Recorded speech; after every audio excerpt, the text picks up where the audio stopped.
அடிக்கடி டாக்ஸியில் பயணம் செய்பவரா? அப்போ ஃபாஸ்ட்ராக் ஆப்பை டவுன்லோட் செய்து ரூபாய் 50 டிஸ்கவுண்ட் ஆக பெறுங்கள்.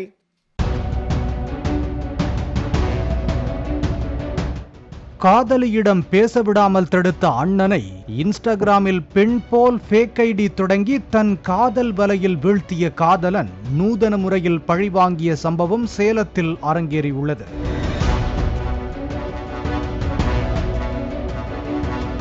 சேலம் பஞ்சாங்கி ஏரியைச் சேர்ந்தவர் ஏழுமலை. இவர் சீலநாயக்கன்பட்டி பகுதியில் உள்ள தனியார் மருத்துவமனையில் தூய்மை பணியாளராக பணியாற்றி வருகிறார்.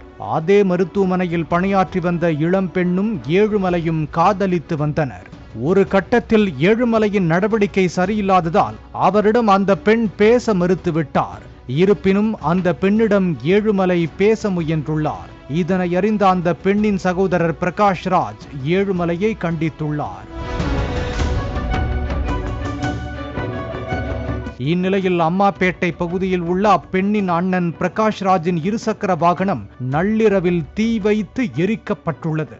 இது குறித்து தகவலின் பேரில் அம்மாப்பேட்டை போலீசார் விசாரணை நடத்தினர். இதில் சந்தேகத்தின் பேரில் ஏழுமலையை பிடித்து விசாரித்ததில் திடுக்கிடும் தகவல்கள் தெரிய வந்தன.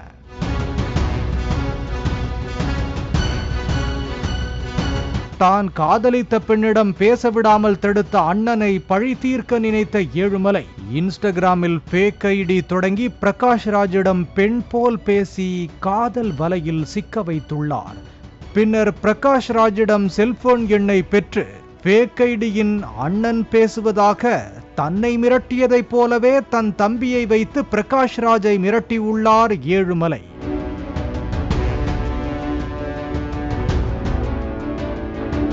இதையடுத்து பிரகாஷ் ராஜை செல்போனில் மிரட்டிய 17 வயது சிறுவனை பிடித்து விசாரித்ததில் அவன் ஏழுமலையின் சித்தி மகன் என்பதும் இவர்கள் இருவரும் சேர்ந்தே பிரகாஷ் ராஜின் இருசக்கர வாகனத்தை பெட்ரோல் ஊற்றி எரித்ததையும் ஒப்புக்கொண்டனர். தொடர்ந்து இருவரையும் கைது செய்து நீதிமன்றத்தில் ஆஜர்படுத்தி சிறையில் அடைத்தனர். அடிக்கடி டாக்ஸியில் பயணம் செய்பவரா? அப்போ ஃபாஸ்ட்ராக் ஆப்பை டவுன்லோட் செய்து ரூபாய் 50 டிஸ்கவுண்ட் ஆக பெறுங்கள்.